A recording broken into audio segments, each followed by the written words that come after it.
Wala kang silbi, amoy mantika at pawis ang pagkatao mo. Habang nagdurugo at lapnos ang aking mga kamay sa malamig na sahig, masuyo niyang niyakap ang kabit niya sa mismong bahay na pinaghirapan ko.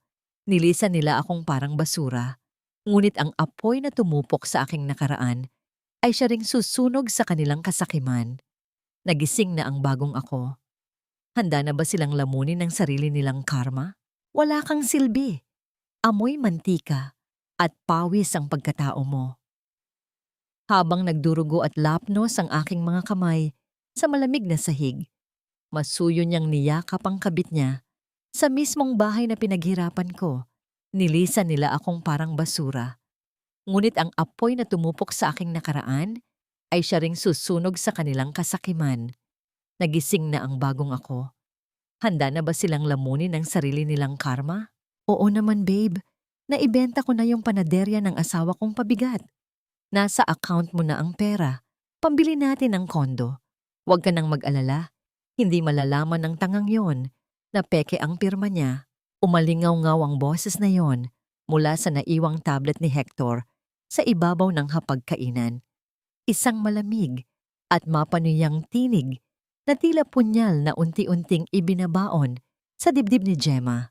Wala siyang ibang ginawa kundi ang magpunas ng mesa nang aksidente niyang masagi ang screen ng aparato na nagbukas sa huling mensaheng ipinadala ng kanyang asawa. Sa mga oras na yon, balot ng puting harina ang mga kamay ni Gemma. Mga kamay na punong-puno ng kalyo, magaspang, at may mga lumang paso mula sa mainit na pugon. Abala siya sa pagmamasa ng pinong harina, mantikilya at keso. Ginagawa niya ang paboritong ensaymada ni Hector, ang mismong tinapay na pinaghatian nila noong mga panahong wala pa silang makain bilang paghahanda sa kanilang ika-15 anibersaryo mamayang gabi.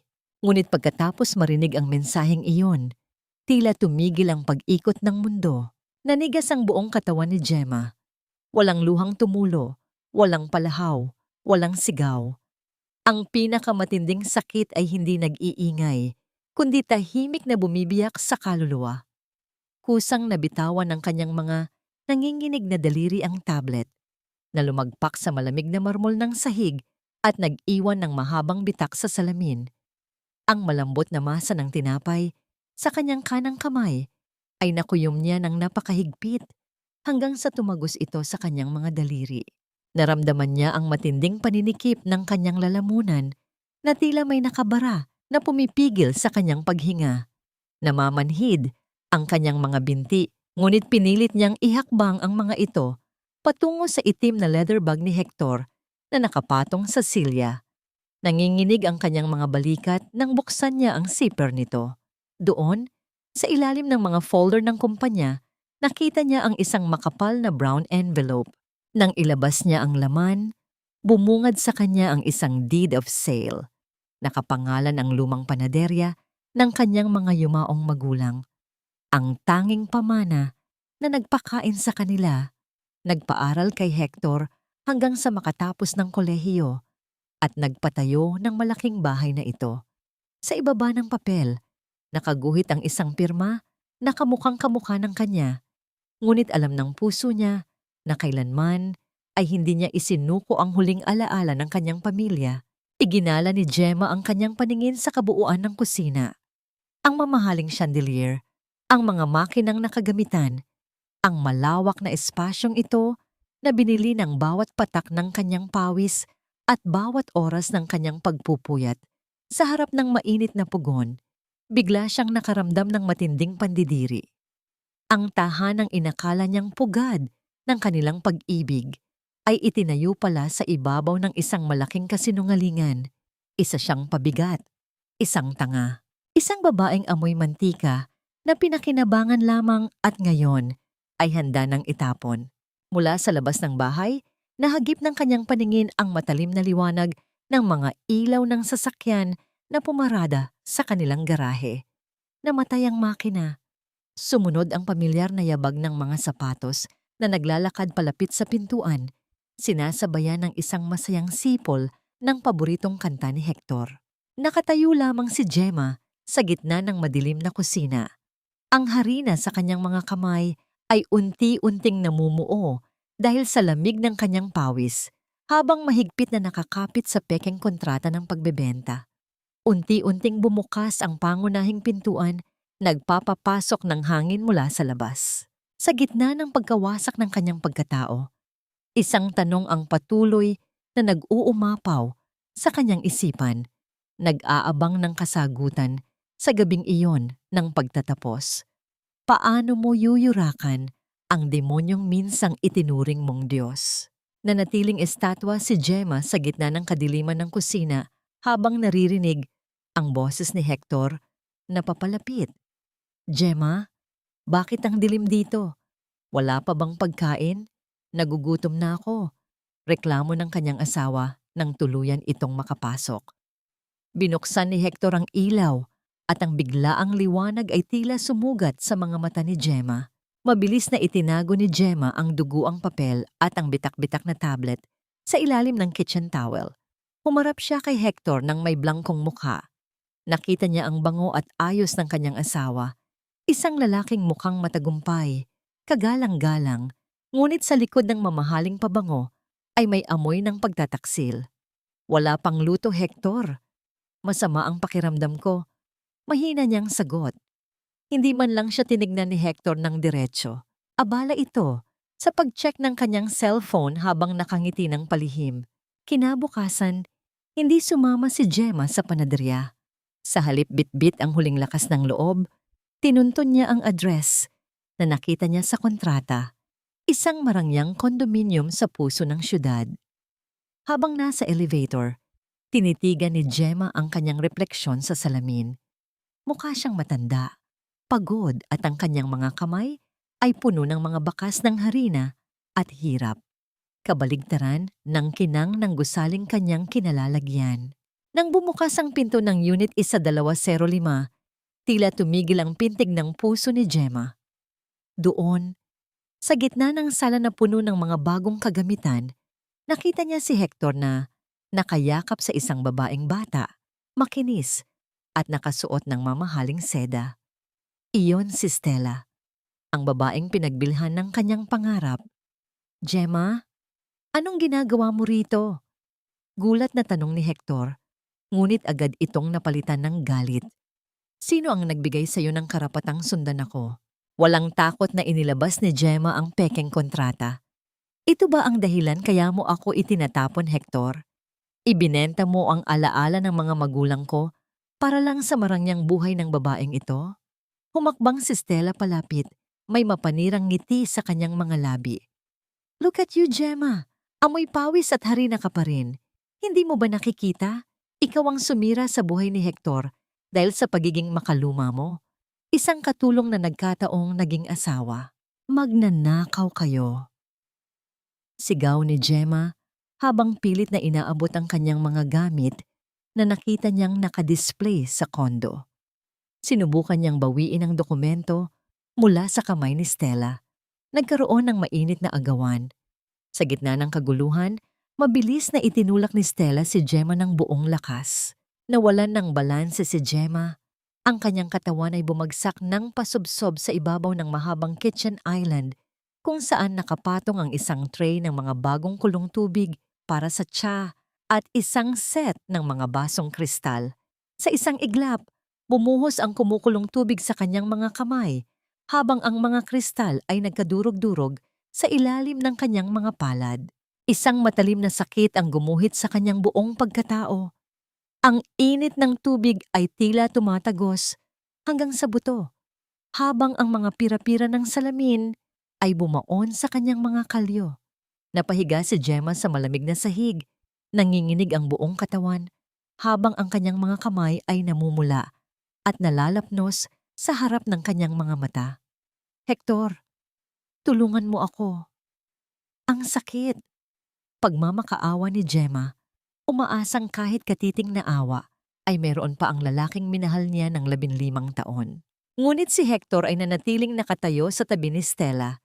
Hinawakan ni Stella ang braso ni Hector at nagkunwaring natatakot. Hector, natatakot ako. Ang gulo-gulo niya. Baka saktan niya ako.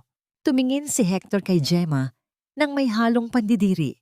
Sa halip na lumapit upang tulungan ang asawang duguan at nangingisay sa sakit, kinuha niya ang kanyang jacket at inakbayan si Stella. Huwag kang umarte ng ganyan, Gemma. Hindi mo ako makukuha sa drama mo. Alis na tayo, Stella. Hayaan mo siyang mag-isa rito hanggang sa mahimasmasan siya. Narinig ni Gemma ang marahas na pagbagsak ng pintuan. Ang tunog ng lock na sumasara ay tila huling pako sa kabaong ng kanyang pag-ibig. Naiwan siyang mag-isa sa sahig. Ang tanging kasama ay ang usok mula sa mainit na tubig na tumupok sa kanyang balat at ang katahimikang kasing lamig ng kamatayan. Doon, sa gitna ng hapdi, unti-unting namatay ang mapagmahal na si Gemma at isinilang ang isang babaeng wala nang ititira para sa mga taong nagpabagsak sa kanya. Nagising si Gemma sa isang mundong balot ng amoy ng gamot at nakakasilaw na kaputian ng kisame. Ang unang naramdaman niya ay hindi ang bigat ng kanyang katawan, kundi ang tila libu-libong karayom na nakatusok sa kanyang mga kamay. Nakabalot ang mga ito ng makapal na puting gasa, tila mga estrangherong bahagi ng kanyang sarili na hindi niya maigalaw. Ang bawat tibok ng kanyang puso ay naghahatid ng hapdi na tila muling ibinubuhos ang kumukulong tubig sa kanyang balat. Sa tabi ng kanyang higaan, isang lalaking nakaputing gown ang tahimik na nagsusulat sa isang chart. Siya ay si Dr. Marco. Hindi gaya ng ibang doktor na mabilis kung kumilos, si Marco ay may taglay na katahimikang tila nagbibigay ng kapanatagan. Nang mapansin niyang gising na si Gemma, hindi siya agad nagtanong tungkol sa sakit. Sa halip, lumapit siya ng bahagya at tinignan ang mga mata ni Gemma na puno ng lumbay. Nandito ka sa ligtas na lugar, Gemma, mahinang sabi ni Marco. Ang kanyang boses ay malalim at kalmado, malayo sa mapanumbat na tinig na huling narinig ni Gemma bago siya mawalan ng malay. Huwag mong piliting igalaw ang mga kamay mo. Kailangan nating hintayin na kumalma ang mga sugat. Ngunit ang panandaliang katahimikan ay biniyak ng marahas na pagbukas ng pinto ng silid. Pumasok ang biyanan ni Gemma na si Aling Rosa, na ang mukha ay namumula sa galit, sa halip na pag-aalala. Walang pasubali itong lumapit sa dulo ng kama at itinuro si Gemma. Ikaw na babae ka. Wala ka talagang idinulot kundi kahihiyan sa pamilya namin. Sigaw ni Aling Rosa. Hindi siya nagabala na tignan ang mga balot na kamay ng manugang. Bakit ka nagpunta sa kondo ni Hector? Ngayon, pinag-uusapan ng anak ko sa kumpanya dahil sa iskandalong ginawa mo. Sabi ko na nga ba, pabigat ka lang sa tagumpay niya. Gusto sanang sumagot ni Gemma. Gusto niyang sabihing ang anak nito ang nagnakaw ng lahat sa kanya. Ngunit tila tuyo ang kanyang lalamunan. Ang tanging nagawa niya ay ang dahan-dahang pagpikit habang ang luha ay tahimik na umaagos mula sa gilid ng kanyang mga mata. Sobra na po, Aling Rosa. Malamig na singit ni Dr. Marco. Humakbang siya sa pagitan ng matanda at ni Gemma na tila isang pader na naghihiwalay sa biktima at sa mapangapi. Hospital po ito, hindi palengke. At ang pasyente ko ay kailangan ng kapayapaan, hindi panunumbat. Wala kang pakialam, doktor. Manugang ko siya. Baling ni Aling Rosa kay Marco bago muling tumingin kay Gemma. Huwag kang umasang makakabalik ka pa sa bahay paglabas mo rito. Inilabas ko na ang lahat ng mga gamit mo. Doon ka na sa Stella manirahan ng anak ko dahil siya ang marunong mag-alaga ng reputasyon. Hindi gaya mong amoy hari na. At ngayon ay tila lumpo na. Kinuha ni Aling Rosa ang isang maliit na bag na naglalaman ng ilang lumang damit ni Gemma at padaskol itong inihagis sa sahig. Ang tunog ng pagbagsak ng bag ay tila huling piraso ng dignidad ni Gemma na tinatapakan.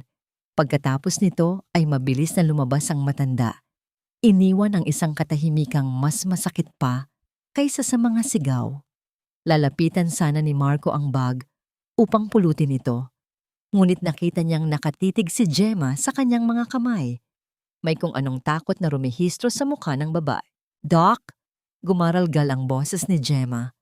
Mababawi ko pa ba ang pakiramdam ng mga kamay ko? Makakapagmasa pa ba ako ng harina? Iyon na lang ang meron ako. Iyon na lang ang tanging paraan para mabuhay ako. Napahinto si Marco. Bilang isang siruhano, alam niya ang bigat ng katotohanan, ngunit alam din niya kung gaano karupok ang puso ng babaeng nasa harap niya. Hinawakan niya ang dulo ng kumot ni Gemma, pinipiling huwag magsinungaling, pero hindi rin gustong pumatay ng pag-asa. Malalim ang pagkakalapnos ng balat, Gemma, at ang mga ugat sa palad mo ay tinamaan din ng mga bubog. Paliwanag ni Marco sa pinakamalumanay na paraan. Sa ngayon, kailangan nating mag-focus sa paggaling. Pero kailangan mong maging handa. Maaaring hindi na bumalik sa dati ang lakas ng mga daliri mo. Tumingin si Gemma sa bintana, kung saan ang langit ay unti-unting nagdidilim. Ang pangakong hindi na makakapag-bake ay tila isang hatol ng kamatayan sa kanyang kaluluwa. Sa isang iglap, nawala sa kanya ang asawa, ang tahanan, ang ari-arian, at ngayon, pati ang kakayahang itayo ang sarili gamit ang sariling mga kamay. Lumipas ang 3 araw na tila isang mahabang panaginip na walang kulay. Nanatiling nakatitig si Gemma sa puting dingding ng kanyang silid, tumatangging kumain o makipag-usap sa sinuman. Ang bawat subo ng pagkaing inihahain ng mga nurse ay tila lasang abo sa kanyang dila. Pakiramdam niya ay isa na lamang siyang basahan na itinapon sa gilid ng daan. Walang halaga, walang patutunguhan, at higit sa lahat, wala nang silbi ang mga kamay na dati ay nagbibigay ng buhay sa kanyang mga pangarap. Pumasok si Dr. Marco sa silid ng hapon na yon. Dala ang isang maliit na tray ng mga kagamitan sa paglilinis ng sugat. Napansin niya ang hindi ginalaw na tray ng pagkain sa tabi ng kama. Hindi siya nagalit. Hindi rin siya nagmando. Sa halip marahan siyang umupo sa silya sa tabi ni Gemma at sinimulang alisin ang mga lumang gasa sa mga kamay nito. Napaka-selekti at maingat ang bawat galaw ni Marco. Ang kanyang mga daliri ay tila humahaplos sa hangin. Sinisiguradong hindi lalong magagasgas ang nalalapnos na balat ni Gemma. Sa tuwing mapapaigtad si Gemma sa hapdi, humihinto si Marco at hinihintay itong kumalma bago magpatuloy. Ang ganitong uri ng pag-aalaga ay bago sa pakiramdam ni Gemma. Sa loob ng 15 taon, siya ang laging nag-aalaga kay Hector. Ngunit ngayon, may isang estrangherong tila itinuturing na ginto ang kanyang mga sugatan at selyadong palad. Alam mo, Gemma, simula ni Marco habang maingat na naglalagay ng gamot, noong bata ako, ang amoy ng bagong luto na pandesal, ang tanging bagay na nagpapangiti sa akin kapag malungkot ako. Ang amoy ng lebadura at mainit na pugon. Tila ba sinasabi nito na kahit gaano kahirap ang gabi, laging may mainit na umagang darating. Napalingon si Gemma sa doktor. May kung anong init ang dumaloy sa kanyang dibdib sa narinig. Mula sa kanyang bulsa, inilabas ni Marco ang isang maliit na paper bag na may bahid pa ng mantika. Nang buksan niya ito, kumalat sa buong silid ang halimuyak ng bagong nating pandesal, isang amoy na napakapamilyar kay Gemma. Kumuha si Marco ng isang piraso at dahan-dahang inilapit sa labi ni Gemma. Hindi ko ito binili sa malaking grocery. Galing ito sa isang maliit na panaderya sa dulo ng kalye. Subukan mo. Anyaya ni Marco. Sa unang kagat ni Gemma, tila bumalik ang lahat ng alaala ng kanyang pagkabata. Ang lambot ng tinapay, ang tamang timpla ng alat at tamis. Ito ang eksaktong lasa ng pandesal na itinuro sa kanya ng kanyang ama. Ito ang lasa ng kanyang tahanan bago pa ito naging isang bilangguan ng lungkot. Biglang bumagsak ang mga luhang matagal na niyang pinipigilan. Umiyak siya ng tahimik. Ang bawat hikbi ay puno ng pangungulila sa kanyang sarili na matagal na niyang kinalimutan. Nang mapansin ni Marco na nagsisimulang manginig ang balikat ni Gemma sa pag-iyak, hindi siya tumawag ng nurse. Hindi rin siya nag-utos na tumigil ito. Sa halip, tumayo siya at lumakad patungo sa pintuan ng silid. Saka ito isinara. Pagkatapos ay tumayo siya sa harap ng malaking bintana. Binabakuran ang paningin ng sino mang dadaan sa pasilyo upang bigyan si Gemma ng pagkakataong mailabas ang lahat ng sakit nang walang nakakakita. Sa gitna ng kanyang pagluha, may isang desisyon na nabuo sa puso ni Gemma. Ang tinapay na ito ang nagpaalala sa kanya na ang kanyang kakayahan ay wala sa kanyang mga kamay, kundi nasa kanyang kaluluwa. Kung ang mga kamay niya ay sugatan, ang kanyang diwa ay hindi kailanman mapapatay ng apoy o tubig. Doc, tawag ni Gemma sa pagitan ng kanyang mga hikbi. Gagaling ako. Hindi ko hahayaang maging ganito na lang ang katapusan ko. Ngumiti si Marco nang hindi lumingon. Sapat na ang marinig ang determinasyon sa tinig ng babae. Gayunpaman, ang panandaliang liwanag na yon ay muling binura ng isang marahas na kumatok sa pinto. Isang lalaking nakauniporme ng courier ang pumasok at nag-abot ng isang matigas na puting sobre kay Gemma. Para po kay Mrs. Gemma Montenegro, sabi ng lalaki bago mabilis na lumabas. Nanginginig ang mga kamay ni Gemma nang buksan niya ang sobre sa tulong ni Marco. Ang puting papel sa loob ay may malalaking titik na tila sumisigaw sa kanyang mukha. Petition for divorce and waiver of rights. Kalakip nito ang isang sulat mula sa abogado ni Hector. Nagsasaad na kailangan niyang lisanin ang ospital sa loob ng 2 araw at wala siyang makukuha kahit 1 sentimo mula sa kanilang conjugal properties dahil sa pag-abandona niya umano sa kanilang tahanan. Nabitawan ni Gemma ang papel. Ang bawat salita sa dokumentong yon ay tila isang bagong latay sa kanyang likuran. Inakala niyang tapos na ang lahat ng pasakit, ngunit mukhang nagsisimula pa lamang ang tunay na laban para sa kanyang kaligtasan. Walang panginginig na kinuha ni Gemma ang ballpen mula sa mesa. Sa harap ng puting papel na magtatapos sa 15 taon ng kanyang pagtitiis, hindi luha ang pumatak, kundi ang matinding determinasyon. Pinirmahan niya ang dokumento nang hindi man lang binabasa ang mga maliliit na letra tungkol sa paghahati ng ari-arian. Para sa kanya, ang bawat guhit ng tinta ay ang pagputol sa kadenang matagal na sumakal sa kanyang leeg. Wala siyang kinuha, wala siyang hiningi. Iniwan niya ang lahat ng karangyaan sa lalaking pumatay sa kanyang puso dahil alam niyang ang tunay na kayamanan ay hindi nasa bangko, kundi nasa kakayahan niyang bumangon. Makalipas ang 1 linggo, matatagpuan si Gemma sa isang maliit at madilim na kwarto sa isang lumang apartment sa Tondo. Ang amoy ng alikabok at luma na kahoy ang sumalubong sa kanya, malayo sa bango ng aircon at mahahaling kandila sa dati niyang tahanan. Ang tanging kagamitan niya ay isang maliit na oven na hiniram niya sa isang kapitbahay at ilang supot ng harina na binili niya mula sa huling barya sa kanyang bulsa. Doon nagsimula ang kanyang sariling kalbaryo. Ang bawat umaga ay isang pakikipaglaban sa sariling katawan.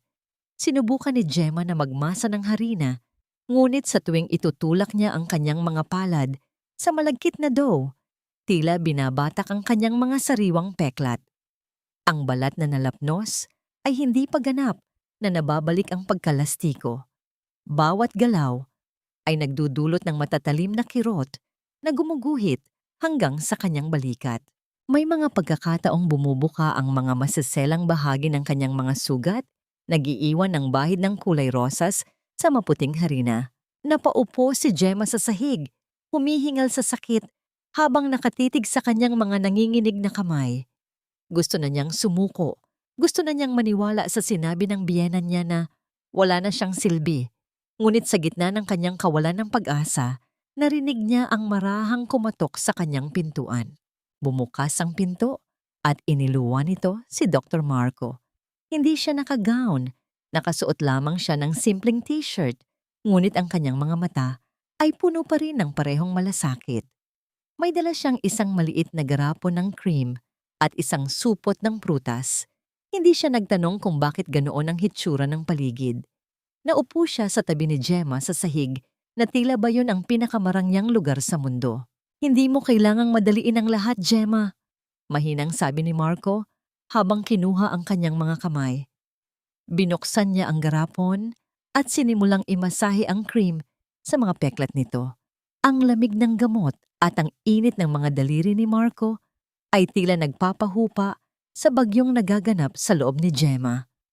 Ang mga peklat na ito ay hindi tanda ng kahinaan. Ito ang patunay na nakaligtas ka sa apoy.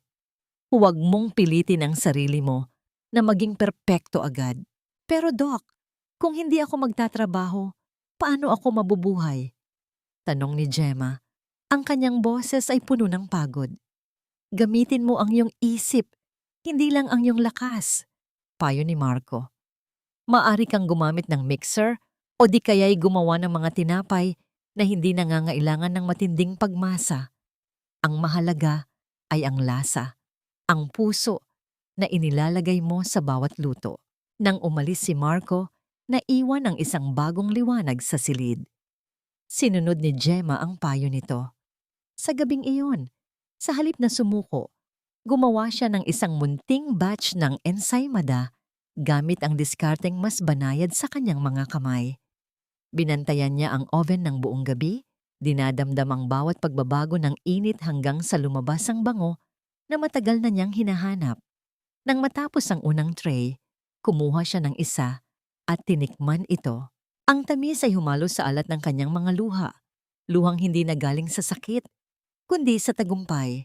Kinaumagahan, bitbit ang isang maliit na basket ng kanyang mga gawa. Lumabas si Gemma upang subukang ibenta ang mga ito sa malapit na palengke. Ito ang kanyang unang hakbang patungo sa kalayaan.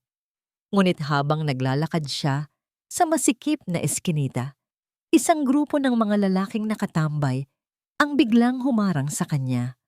Nang walang babala, sadyang binangga ng isa sa kanila ang kanyang balikat. Dahilan upang mabitawan niya ang basket. Nagkalat ang mga tinapay sa maruming kalsada. Naapakan ng mga nagdaraang tao at nabasa ng tubig mula sa kanal. Tumawa ng malakas ang mga lalaki bago mabilis na tumakbo palayo. Iniwan si Gemma na nakaluhod sa putikan. Pilit na pinupulot ang kanyang mga pangarap na muling nayurakan ng tadhana. Nakatingin lamang si Gemma sa mga tinapay na nakahandusay sa maruming semento. Ang bawat piraso ng ensaymada na pinagpuyatan niya ay tila mga pangarap na dinurog sa ilalim ng mga paa ng kawalan ng malay. Hindi siya umiyak. Wala nang natitirang luha para sa mga ganitong pagkakataon. Dahan-dahan niyang inabot ang basket at sinimulang pulutin ang mga tinapay kahit alam niyang hindi na ito mapapakinabangan. Isang makintab at mamahaling sasakyan ang biglang huminto sa tapat ng eskinita. Bumukas ang pinto at lumabas ang isang babaeng tila galing sa isang fashion magazine. Si Stella. Nakasuot siya ng puting bestido na walang bahid ng dumi at ang kanyang mga kuko ay matingkad na pula. Kasunod niya si Hector na nakakunot ang noo habang nakatingin sa paligid na tila diring-diri sa amoy ng lugar. Oh, look who's here! Wika ni Stella habang tinatakpan ng kanyang ilong ng isang panyo na may burda. Sabi ko na nga ba dito ka babagsak, Gemma? Sa putikan, kasama ng mga basurang gaya mo. Tumingin si Hector sa kanyang dating asawa. Sa halip na awa, ang makikita sa kanyang mga mata ay ang pagkapahiya. Gemma, ano ba itong ginagawa mo?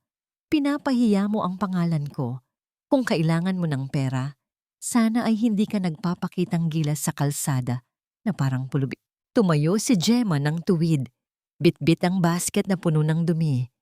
Tinitigan niya ang lalaking minahal niya ng mahabang panahon.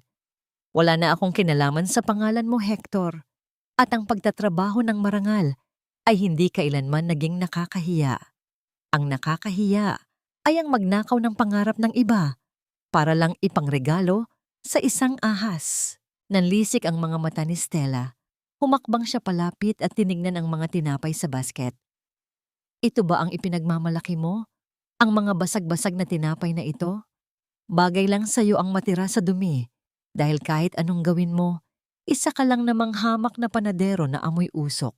Itataas sana ni Stella ang kanyang kamay upang itulak ang basket ni Gemma ng isang malakas At matatag na bisig ang humarang sa kanya. Si Dr. Marco. Hindi napansin ng sino man ang kanyang pagdating, ngunit ang kanyang presensya ay tila nagpatahimik sa buong paligid. Ang kanyang mukha ay seryoso at ang kanyang mga mata ay naglalabas ng awtoridad na hindi matatanggihan. Ang tunay na basura ay ang taong walang respeto sa pinaghirapan ng iba. Malamig na sabi ni Marco. Binitawan niya ang braso ni Stella na tila badiring-diri rin siya rito. Makaalis na kayo bago ko tawagin ang mga awtoridad para sa panggugulo sa aking kaibigan. At sino ka naman? Singal ni Hector. Bagaman bakas ang pag-aalinlangan sa kanyang boses nang makilala ang prestihiyosong doktor. Ako ang taong nakakita kung paano naging ginto ang bawat tinapay na ginagawa niya. Sagot ni Marco habang lumalapit kay Gemma. Hindi na muling lumingon ang doktor sa dalawa. Binunot niya ang kanyang wallet at naglabas ng pera na higit pa sa halaga ng mga tinapay. Gemma, kukunin ko ang lahat ng ito. Ibibigay ko sa mga batang lansangan sa labas ng ospital. Ang bawat gawa mo ay may halaga. Huwag mong kakalimutan yan. Nang makaalis sina Hector at Stella na puno ng pagkapahiya, naiwan ang katahimikan sa pagitan nina Gemma at Marco. Kumuha si Marco ng isang malinis na panyo at dahan-dahang pinunasan ang mantsa ng harina at dumi sa noo ni Gemma. Nararamdaman ni Gemma ang init ng hininga ni Marco at ang banayad na haplos ng kanyang mga daliri. Sa sandaling iyon, tila tumigil ang mundo. Ang distansya sa pagitan nila ay sapat na upang marinig ni Gemma ang mabilis na tibok ng sarili niyang puso. Isang pintig na matagal na niyang inakalang patay na. Salamat, Doc. Mahinang bulong ni Gemma. Marco na lang, Gemma. Sagot ng lalaki ng may matamis na ngiti. At huwag kang mag-alala sa mga tinapay na nawala. Ang bawat pagbagsak ay paraan lang para makahanap ka ng mas masarap na sangkap. Habang nakatingin sa mga natirang tinapay, may isang kakaibang ideya ang biglang pumasok sa isipan ni Gemma. Isang bagong amoy, isang bagong lasa na maaring magpabago sa takbo ng kanyang buhay. Ang hapdi ng kanyang mga sugat ay napalitan ng isang apoy ng pag-asa na hindi na kailanman muling mapapatay. Isang taon ang mabilis na lumipas, tila mga pahina ng isang libro na mabilis na binaligtad ng hangin.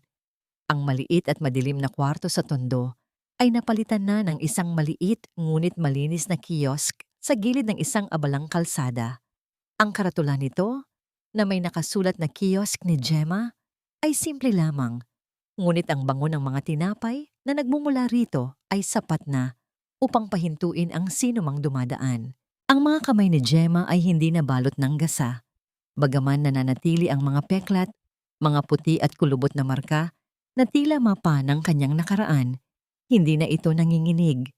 Ang bawat pagpisil niya sa dough, ang bawat paglalagay ng palaman, ay puno ng katiyakan at sining. Ang kanyang mga peklat ay hindi natanda ng kahihiyan. Ang mga ito ay naging medalya ng kanyang katatagan. Isang dosenang ensaymada, Aling Gemma, iyong maraming keso ha. Sigaw ng isang regular na mamimili habang ang tunog ng barya ay kumakalansing sa maliit na garapong lata. Ngumiti si Gemma, isang tunay na ngiti na umaabot hanggang sa kanyang mga mata. Siyempre naman, para sa paborito kong suki. Sa gitna ng kanyang pagkaabala, naramdaman niya ang isang pamilyar na presensya. Hindi na niya kailangang lumingon upang malaman kung sino ang dumating. Ang amoy ng malinis na sabon at ang gaan ng hakbang nito ay kabisado na ng kanyang puso. Inilapag ni Marco ang kanyang gamit sa maliit na counter at sumandal ng bahagya. Mukhang mabili tayo ngayon, mahal, mahinang sabi ni Marco. Ang salitang mahal ay kaswal na lumabas sa kanyang bibig, ngunit sapat na yon upang magdulot ng init sa mga pisngi ni Gemma. Napansin ni Gemma ang suot na relo ni Marco. Iyon ang simpleng relo na binili niya mula sa kanyang unang malaking kita. Bakit mo pa rin isinusuot yan? Ang dami mong mamahaling relo sa bahay niyo. Hinawakan ni Marco ang kamay ni Gemma nang mabilis bago ito muling bumalik sa trabaho. Ito ang tanging relo na hindi nagsasabi ng oras kundi nagsasabi kung gaano ako kapalad na makilala ka. Habang namumuhay sa kapayapaan si Gemma, kabaligtaran naman ang nangyayari sa kabilang panig ng lungsod.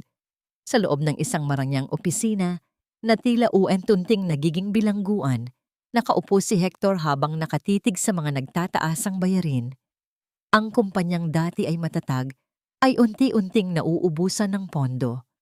Ang lahat ng kanyang kinita ay tila buhangin na dumulas sa kanyang mga daliri dahil sa walang tigil na paggastos ni Stella sa mga luho.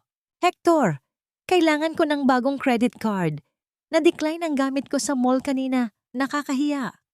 Sigaw ni Stella habang pabalibag na pumasok sa opisina. Stella, hindi mo ba nakikita? Nagkakaproblema na tayo sa cash flow. Hindi mo na tayo pwedeng bumili ng kung ano-ano. Bulyaw ni Hector, ang kanyang mukha ay halatang pagod at puno ng stress. Anong problema? Ibinenta mo ang panaderya, di ba? Nasaan na ang pera? Huwag mong sabihing naghihirap na tayo dahil lang sa isang hamak na kiosk ng ex-wife mo. Ganti ni Stella bago padabog na lumabas, iniwan ang isang basag na plorera sa sahig. Sa bahay naman ni na Hector, ang sitwasyon ay mas malala. Si Aling Rosa, ang dati ay mapagmataas na biyenan, ay nakaupo lamang sa isang lumang silya. Bihira na siyang ipagluto ni Stella. Madalas ay pinapabayaan lamang siyang kumain ng mga instant na pagkain. Nagsisimula na siyang mangulila sa masasarap na luto ni Gemma sa pag-aalaga nito at sa katahimikang dati ay binaliwala niya. Isang hapon, habang nag-aayos ng gamit si Gemma, isang lalaking naka-Amerikana ang lumapit sa kanyang kiosk. May dala itong folder at isang seryosong ekspresyon. Magandang hapon, Mrs. Gemma. Ako ang kinatawan ng isang malaking food corporation. Interesado kaming maging investor para sa iyong mga produkto. Gusto naming gawing malaking bakery chain ang iyong konsepto. Wika ng lalaki. Nagkatinginan sina Gemma at Marco. Isang malaking pagkakataon, ngunit may kasama itong kaba. Habang nangyayari ito, sa opisina ni Hector, isang desperadong desisyon ang ginawa ng lalaki. Binuksan ni Hector ang vault ng kumpanya at kinuha ang mga pondo na nakalaan para sa buwis at sa sahod ng mga empleyado. Inilipat niya ito sa kanyang personal na account upang mapagbigyan ang huling hiling ni Stella na isang bagong sasakyan. Hindi alam ni Hector na sa labas ng kanyang opisina may isang audit team na ang naghihintay, dala ang mga ebidensya ng kanyang maling paggamit ng pondo. Ang bawat hakbang ni Hector patungo sa kanyang sinasabing kaligayahan ay isang hakbang pala patungo sa kanyang sariling kapahamakan. Ang sikat ng araw ay tumatagos sa malalaking salamin ng bagong tayong gusali ng Sana's Sweets. Ang bango ng banilya, sariwang mantikilya at bagong lutong asukal ay humahalo sa amoy ng mga bulaklak na nakapaligid sa pintuan. Ito ang araw ng grand opening ng kauna-unahang high-end bakery ni Gemma. Ang lahat ay tila isang magandang panaginip. Ang mga puting dingding, ang mga gintong detalye sa counter, at ang mga hanay ng mga tinapay na mukhang mga obra maestra. Si Gemma ay nakatayo sa likod ng counter, nakasuot ng isang eleganteng bestido na kulay asul. Bagaman mahaba ang manggas nito upang itago ang malalalim na peklat sa kanyang mga braso. Ang kanyang mukha ay maliwanag at punong-puno ng kumpitansa. Wala na ang takot sa kanyang mga mata. Napalitan na ito ng dangal ng isang babaeng bumangon mula sa sariling abo. Sa tapat lang ng kalye, ang opisina ni Hector ay nababalot ng tensyon.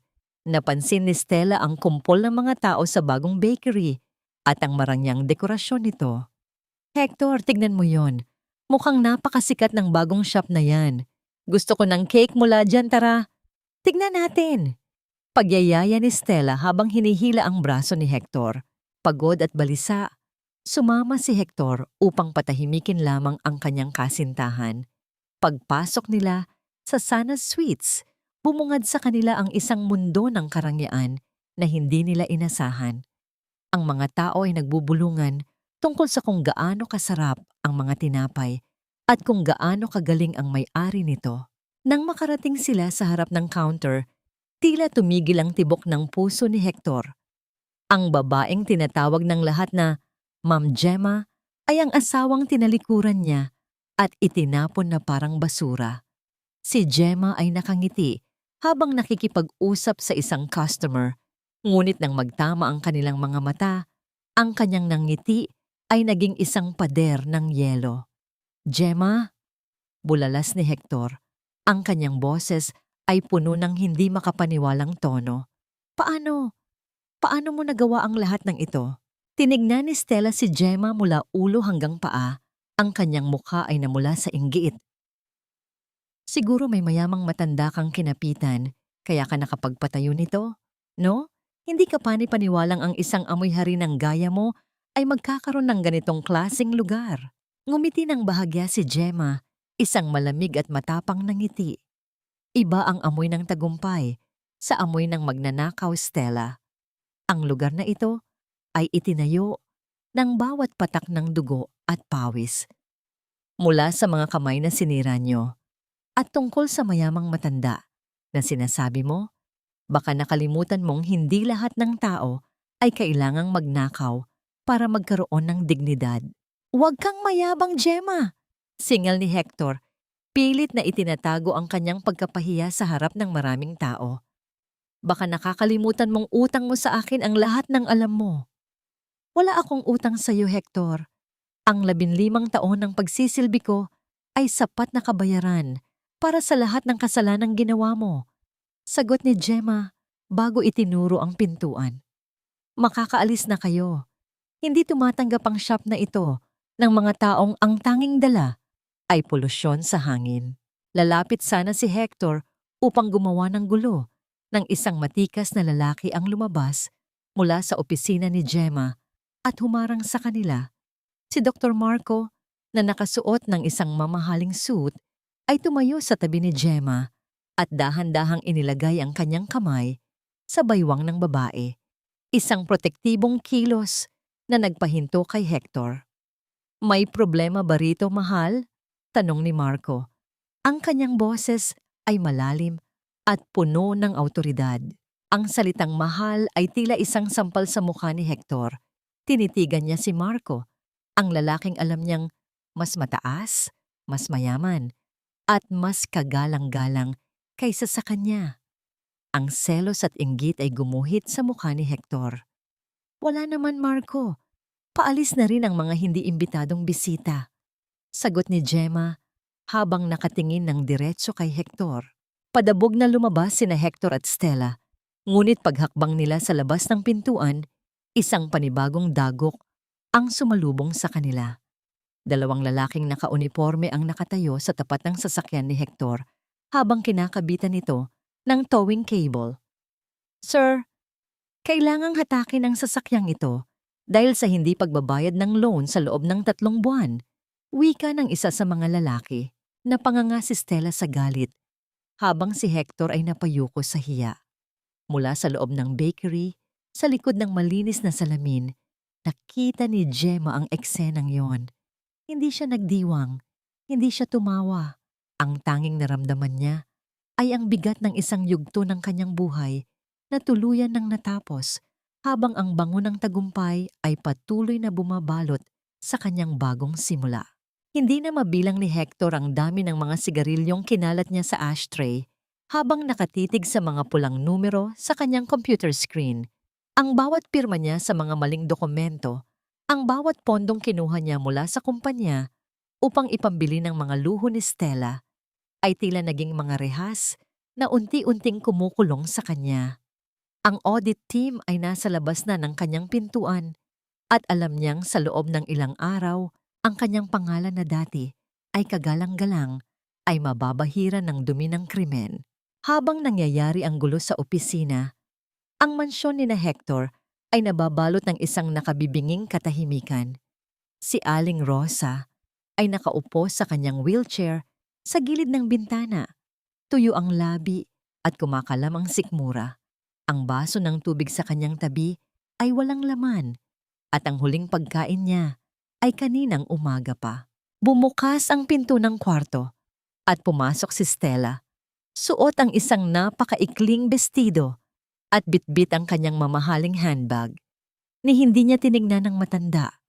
Dumiretso siya sa vault na nakatago sa likod ng painting at sinimulang i-dial ang kombinasyon nito. Stella, tubig. Nauuhaw ako. Mahinang pakiusap ni Aling Rosa. Ang kanyang boses ay garalgal at halos hindi marinig. Maghintay ka, Rosa. Hindi mo ba nakikita? Nagmamadali ako. Singal ni Stella habang mabilis na kinukuha ang mga natitirang alahas at bundle ng pera sa loob ng vault. Napansin ni Aling Rosa ang cellphone namon ni Stella na naiwan sa ibabaw ng kama. Umiilaw ito dahil sa sunod-sunod na mensahe mula sa isang lalaking nagngangalang Mark. Ang mga mensahe ay puno ng pagmamahal at plano para sa kanilang pagtakas patungo sa ibang bansa. Sa sandaling iyon, tila nahulog ang huling piraso ng takip sa mga mata ni Aling Rosa. Naisip niya si Gemma, ang manugang na kahit kailan ay hindi siya pinabayaan. Ang babaeng kahit anong pagmamaltrato ang gawin niya ay palaging may nakahandang mainit na sabaw at malinis na baso ng tubig. Magnanakaw ka. Niloloko mo ang anak ko. Pilit na tumayo si Aling Rosa mula sa kanyang wheelchair. Nanginginig ang mga binti habang pilit na inaabot ang braso ni Stella. Huwag mong kuhanin ang mga yan. Para sa kumpanya yan ni Hector. Bitawan mo ako, matandang ulyanin. Pagalit na itinulak ni Stella ang matanda. Ang marahas na pagtulak ay nagdulot ng isang mabigat na tunog nang bumagsak ang katawan ni Aling Rosa sa matigas na sahig. Ang kanyang ulo ay tumama sa dulo ng kama at ang kanyang mga mata ay nanatiling nakadilat habang unti-unting nawawala ang pakiramdam sa kaliwang bahagi ng kanyang katawan. Hindi man lang tinignan ni Stella kung humihinga pa ang matanda. Mabilis niyang isinara ang kanyang maleta at lumabas ng silid nang hindi lumilingon. Ang tunog ng kanyang mga takong napapalayo sa pasilyo ay tila huling tibok ng puso ng tahanang iyon. Samantala, sa isang maliit at tahimik na kainan sa tabi ng kalsada, nakaupo sina Gemma at Marco habang kumakain ng simpleng mami. Malayo sa ingay ng tagumpay at gulo ng nakaraan, ang dalawa ay nagbabahagi ng isang tahimik na sandali. Minsan, hindi ko maisip na ang simpleng mami na ito ay mas masarap pa kaysa sa mga steak sa mamahaling restaurant. Nakangiting sabi ni Gemma habang pinupunasan ang usok sa kanyang mukha. Dahil ang lasa ng pagkain ay nakadepende sa kung sino ang kasama mong kumakain nito. Sagot ni Marco, ang kanyang mga mata ay puno ng katapatan. Gemma, kahit anong mangyari, sana ay huwag kang magbago. Ang iyong puso ang tunay na sangkap sa lahat ng tagumpay mo. Naputol ang kanilang masayang pag-uusap nang makatanggap si Gemma ng isang tawag mula sa isang hindi kilalang numero. Ang boses sa kabilang linya ay galing sa isang kapitbahay ni Hector. Sinasabing may nakitang ambulansya sa tapat ng kanilang bahay at mukhang may nangyaring masama kay Aling Rosa. Nabitawan ni Gemma ang kanyang kutsara. Ang pagpapakita ng karma ay hindi laging masaya para sa mga taong may mabuting puso. Habang si Hector ay nakaupo sa kanyang madilim na opisina at si Stella ay mabilis na tumatakas patungo sa paliparan, si Aling Rosa ay nakahiga sa sahig ng kanyang mansyon, toy-top at nag-iisa, nagbabayad sa bawat salitang tinalikuran niya at bawat taong sinaktan niya. Ang dambuhalang kumpanyang itinayo ni Hector sa ibabaw ng kasinungalingan ay tuluyan ng gumuho at ang tanging natitira sa gitna ng mga guho ay ang katotohanang walang sinuman ang nakakatakas sa sarili nilang anino. Stella, Ma, bakit walang ilaw? Puno ng kaba ang boses ni Hector nang pumasok siya sa loob ng mansyon. Ang bawat hakbang niya ay lumilikha ng isang mabigat na tunog sa marangyang sahig na tila ba ang bahay ay naging isang malaking kabaong, walang sumasagot, walang bango ng nilulutong hapunan.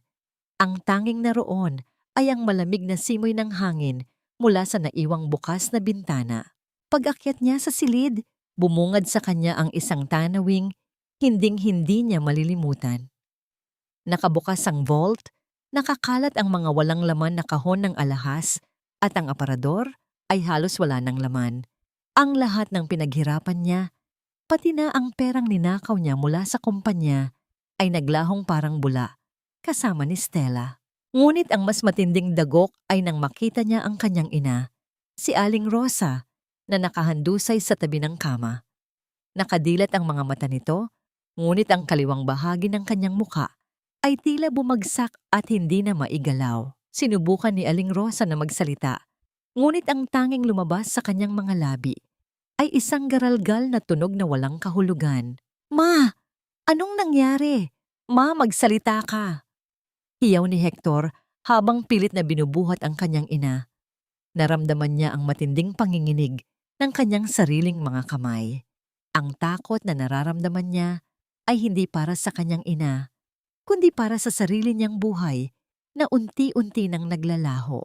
Sa loob ng ospital, ang bawat segundo ay tila isang taon para kay Hector. Nakaupo siya sa isang plastik na upuan sa labas ng emergency room. Ang kanyang mga sapatos ay marumi at ang kanyang kurbata ay maluwag na nakasabit sa kanyang leeg. Wala na ang kagalang-galang na si Direktor Hector. Ang naroon na lamang ay isang lalaking tila pinagkaitan ng tadhana.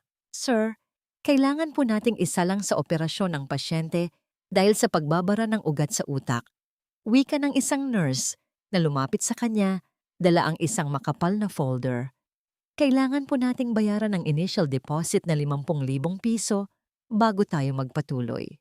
Napahawak si Hector sa kanyang mukha. Binuksan niya ang kanyang wallet, ngunit ang tanging naroon ay ilang piraso ng papel at isang credit card na alam niyang declined na. Tinawagan niya ang kanyang mga kaibigan, ang kanyang mga business partner, at maging ang mga kamag-anak na dati ay lagi niyang pinagyayabangan. Ngunit sa bawat tawag, ang tanging natatanggap niya ay ang tunog ng pagkaputol ng linya o ang malamig na sagot na wala silang maitutulong.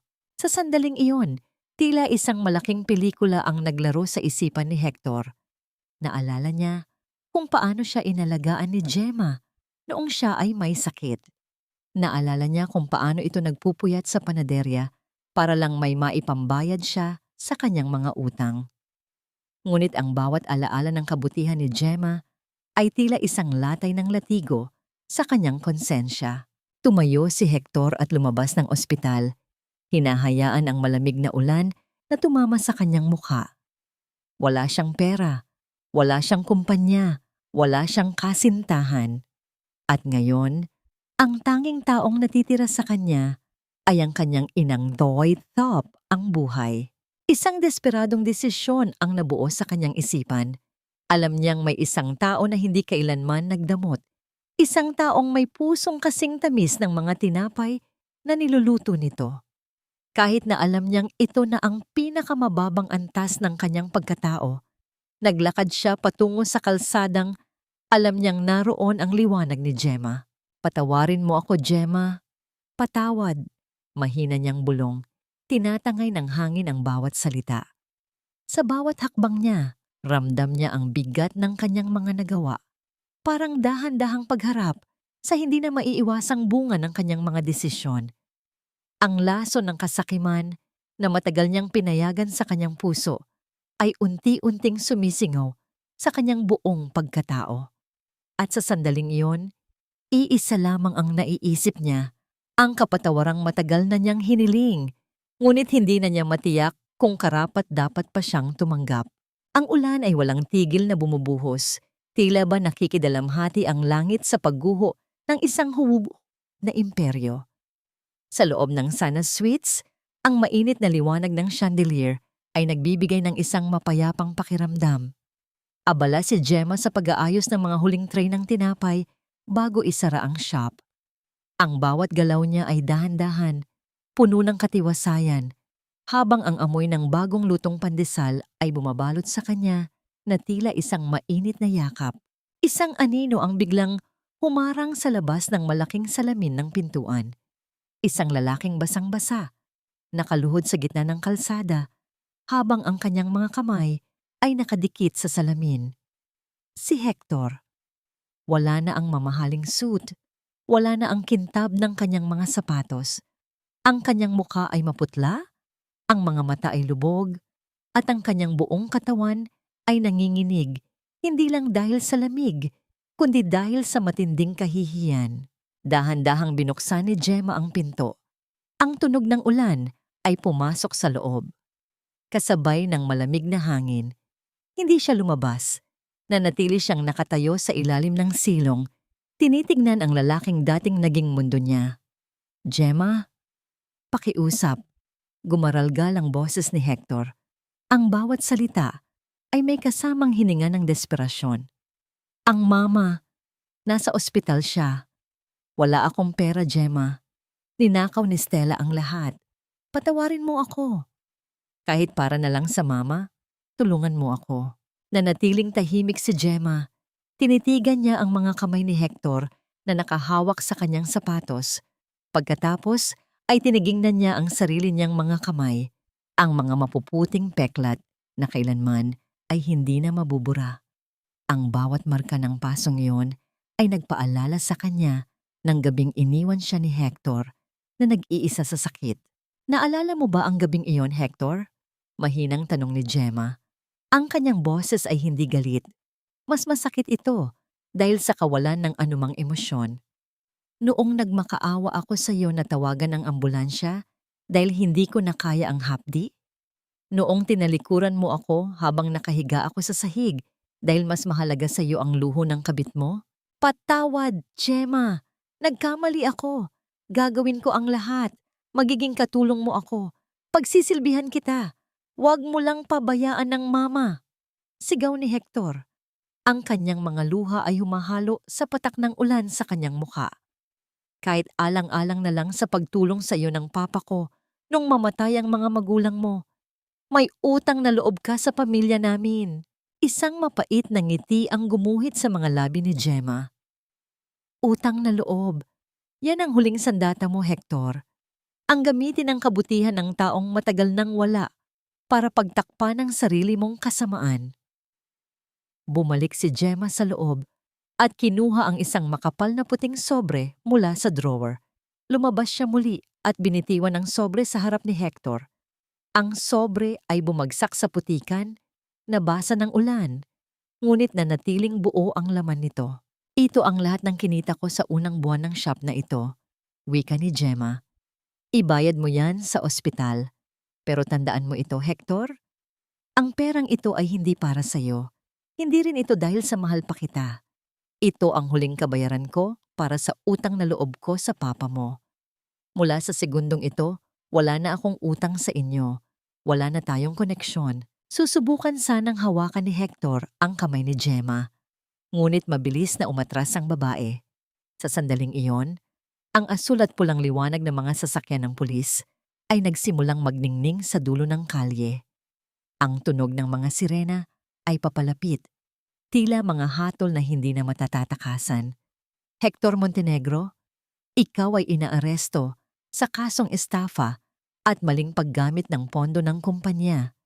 Wika ng isang pulis habang bumababa sa sasakyan. Walang nagawa si Hector kundi ang mapaupo sa putikan habang ikinakabit ang malamig na posas sa kanyang mga kamay. Tumingin siya kay Gemma, umaasang makakakita ng kahit kaunting awa. Ngunit ang tanging nakita niya ay ang likod ng babaeng tuluyan. Nang pumasok sa loob ng kanyang maliwanag na shop, isinara ni Gemma ang pinto at inilak ito. Ang tunog ng trangka ay tila huling tuldok sa isang madilim na kabanata ng kanyang buhay. Sa labas, sa gitna ng dilim at ulan, dinala ng mga pulis ang lalaking minsang itinuring niyang hari, habang ang sobre ng pera ay nanatiling nakahandusay sa putikan, isang simbolo ng pag-ibig na tuluyan ng naging basura. Naiwan ang katahimikan sa loob ng Sana Suites, isang uri ng katahimikang hindi nakakabingi, kundi nagbibigay ng kapayapaan. Ang tanging maririnig ay ang mahinang pagpalo ng ulan sa salamin at ang banayad na ugong ng malalaking oven na unti-unti nang lumalamig. Nakasandal si Gemma sa likod ng pinto. Ang kanyang mga kamay ay nakapatong sa kanyang dibdib. Nararamdaman niya ang mabilis na tibok ng kanyang puso. Hindi dahil sa takot, kundi dahil sa bigat na tuluyan ng nawala. Ang bawat rehas na bumalot sa kanyang buhay sa loob ng 15 taon ay tila natunaw sa ilalim ng ulan sa labas. Isang mainit na kamay ang dahan-dahang pumatong sa kanyang balikat. Hindi na kailangang magtanong ni Gemma kung sino ito. Ang init na dumadaloy mula sa palad na yon ay sapat na upang pakalmahin ang anumang natitirang panginginig sa kanyang katawan. Iniharap ni Marco si Gemma sa kanya. Ang kanyang mga mata ay puno ng paghanga at isang uri ng pagmamahal na hindi humihingi ng kapalit. Tapos na, Gemma, mahinang sabi ni Marco. Ang bagyong matagal nang sumisira sa hardin mo ay tuluyan ng lumipas. Maari ka nang huminga.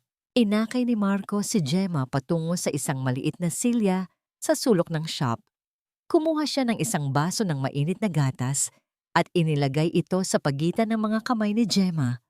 Pagkatapos ay dahan-dahan siyang lumuhod sa harap ng babae. Isang kilos na nagpapakita ng labis na paggalang. Kinuha ni Marco ang mga kamay ni Gemma, ang mga kamay na puno ng mga mapuputing peklat at bakas ng nakaraan. Tinitigan ni Marco ang bawat marka ng paso sa balat ni Gemma. Sa halip na pandidiri o awa, ang makikita sa kanyang mukha ay ang isang uri ng debosyon. Dahan-dahan niyang inilapit ang mga palad ni Gemma sa kanyang mga labi at isa-isang hinubaran ng halik ang bawat peklat. Ang haplos ng kanyang labi sa magaspang na balat ni Gemma ay tila isang mahiwagang gamot na nagbubura sa bawat alaala ng sakit. Alam mo ba, para sa akin, ang mga peklat na ito ang pinakamagandang bahagi ng pagkatao mo. Bulong ni Marco habang nakatingin ng diretso sa mga mata ni Gemma. Sinasabi ng mga ito na ikaw ay isang mandirigma. Sinasabi ng mga ito na kahit sinubukan kang sunugin ng mundo, pinili mong maging liwanag. Nararamdaman ni Gemma ang init na gumuguhit sa kanyang mga pisngi.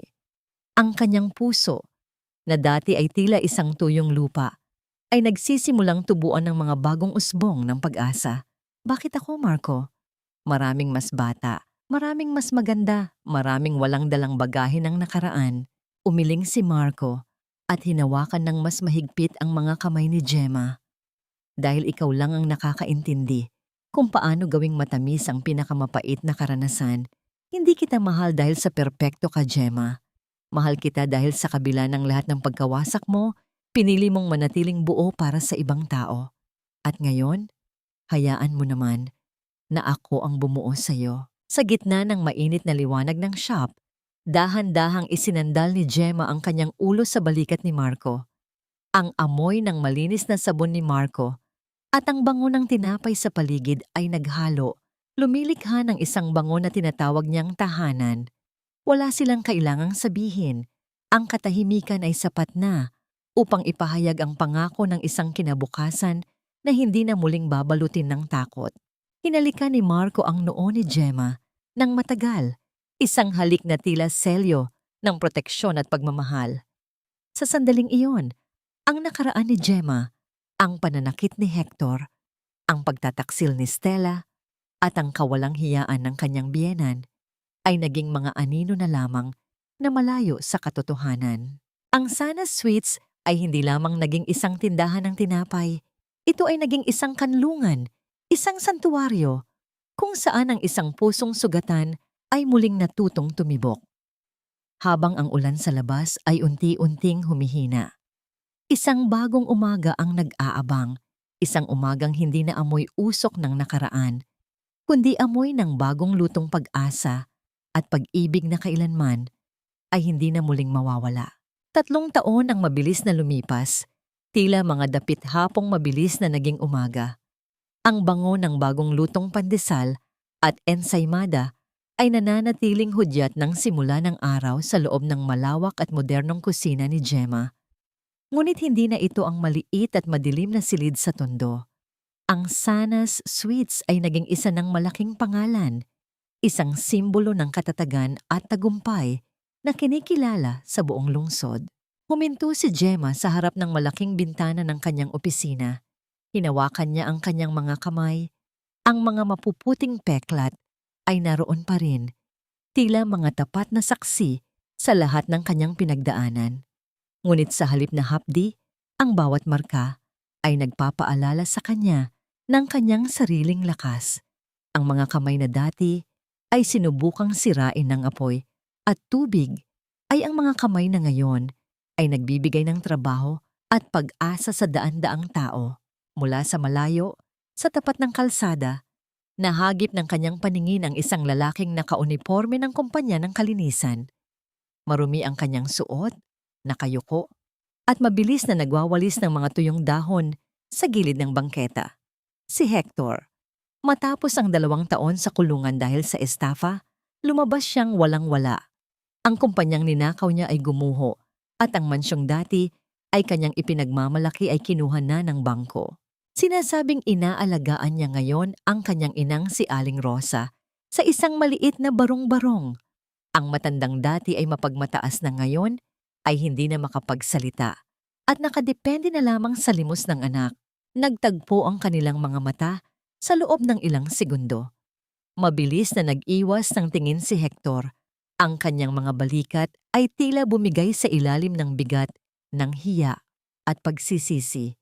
Tinignan siya ni Gemma, hindi nang may galit at lalong hindi nang may paghihiganti. Napatawad na niya ang nakaraan. Hindi dahil sa karapat-dapat si Hector sa kapatawaran, kundi dahil karapat-dapat ang sarili niyang puso sa kapayapaan. Ang paglimot sa galit ang naging huling susi upang tuluyan siyang maging malaya. Mahal, kanina ka pa ba hinihintay ng mga bata? Ang boses ni Marco ay muling nagpabalik kay Gemma sa kasalukuyan. Pumasok ang doktor sa opisina. Bitbit ang isang maliit na batang babae na may malalaking mata at kulot na buhok. Si Hope, ang kanilang anak na naging bunga ng isang tiniw na binuo mula sa pag-unawa at paggalang. "Mommy, look! I made a small bread too," masayang sabi ni Hope habang ipinapakita ang isang maliit at tabinging masa ng tinapay sa kanyang munting palad. Kinuha ni Gemma ang bata at hinalikan ito sa pisngi. Hinawakan ni Marco ang kamay ni Gemma. Ang kanyang daliri ay dahan-dahang humaplos sa mga peklat nito. "Ang galing naman ng princess namin. Gaya ka talaga ng mommy mo, may magic ang mga kamay." Ngumiti si Gemma at isinandal ang kanyang ulo sa balikat ni Marco. Sa sandaling iyon, naramdaman niya ang tunay na kahulugan ng binyen. Ang paghihiganti ay hindi kailanman naging sapat upang punan ang kawalan sa puso. Ang tanging nakapagpabuo rito ay ang pagpili na muling magmahal at magtiwala sa kabila ng mga sugat. Ang kwento ni Gemma ay hindi lamang kwento ng isang asawang pinagtaksilan. Ito ay isang paalala na ang bawat apoy na sumusubok sa atin ay maaari nating gamitin upang maging mas matatag na bakal.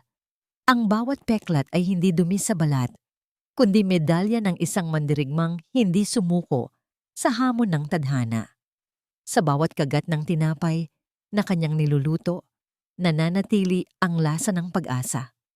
Isang tamis na hindi nanggagaling sa asukal, kundi sa isang pusong malaya at puno ng pag-ibig. Ang gabi ay lumipas na at sa wakas, ang umaga ni Gemma ay tuluyan ng naging maliwanag, payapa at puno ng bango ng bagong simula.